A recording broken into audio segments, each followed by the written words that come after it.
Is All right, Councilman Bond here? No, Tiana said he had a meeting. all right, I am rolling. Okay, well, she's getting together, so. Good. All righty, I need you to state and spell your name. My name is Dr. Roslyn Pope. It's Roslyn, middle initial E, actually, and then Pope, Okay, and the title, your title? doctor. Okay. The years you were with the Atlanta Student Movement and what institution? I'm from Spelman College. Fortunately, I had been elected president of the student body while I was away studying in Europe. And when they called in February of 1960 for the presidents, the vice presidents, and one additional person to meet with the presidents of the colleges, I was in a very fortunate position. I don't know whether to look here or look there. Look at her. Okay, thank you. Okay. All right, so what years were you at Spelman? I was there from 1955 to, I graduated in 60, but one of those years was spent in Europe. So I was actually there from 55 to 60, but 1 year was abroad. Okay, and tell us about your study abroad. Well, I was elected a Merrill Scholar by the faculty president, Board of Trustees in 1958 to go and study for a year and 2 summers. It was the second year of the Merrill Fellowships. There had been just one person who went the first year, and then Marion Wright and I were elected to go the second year. So as a Merrill Scholar, I was able to spend all the time that I needed to practice my piano. I was a music major and studied in Paris with Nadia Boulanger and other very renowned music teachers. I spent 2 summers at Fontainebleau, which is a summer school mainly for American students to come over and have a chance to study in Paris. But I was there for 2 sessions of that, and then 1 year at l'École Normale de Musique. Excellent. Now, tell us, how were race relations in France? Is that where you were? Well, there weren't any. People were people. And I was just another human being.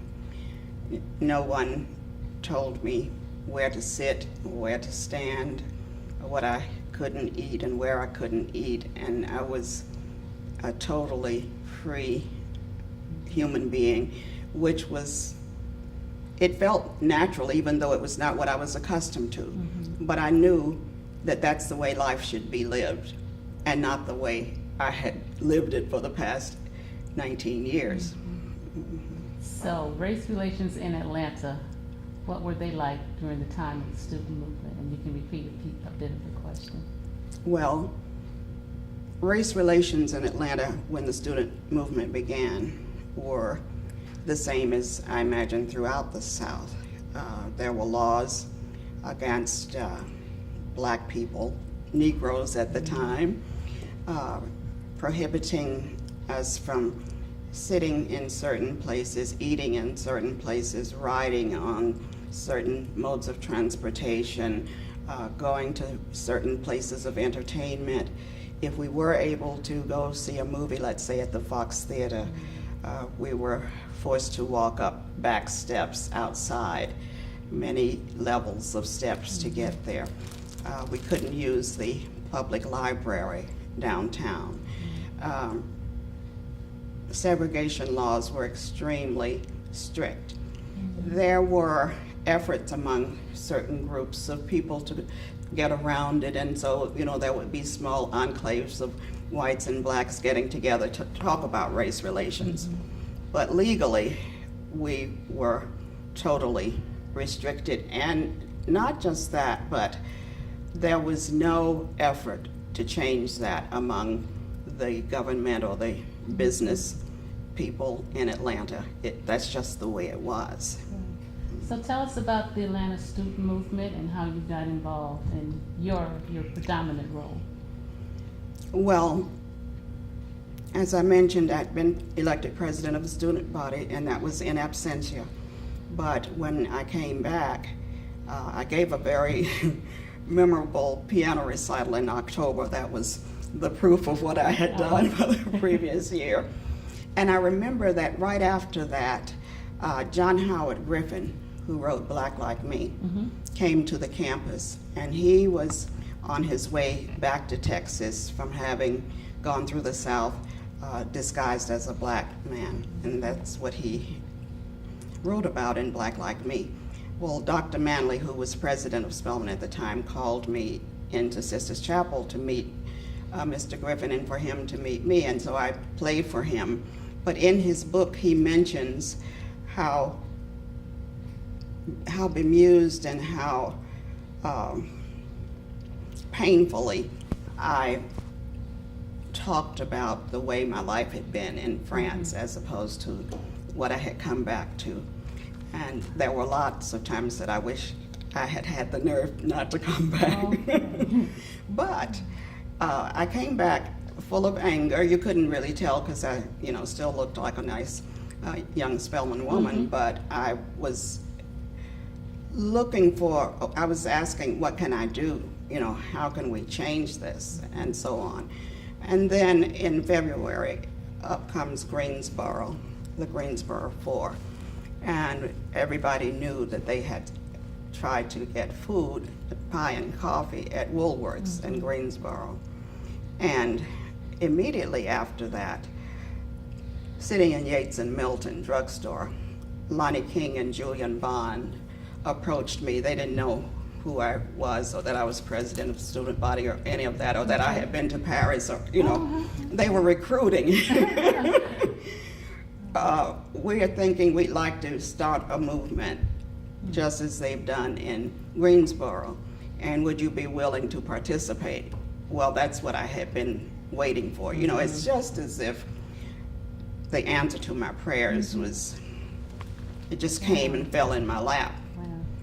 In the meantime, the presidents of the colleges had heard that Spelman, Morehouse, Clark, AU, Morris Brown students were thinking of gathering and planning demonstrations. And so in an effort to preempt our just taking to the street, they asked this certain group of people, the presidents, vice presidents, one additional person, and then Julian and Lonnie to meet with them.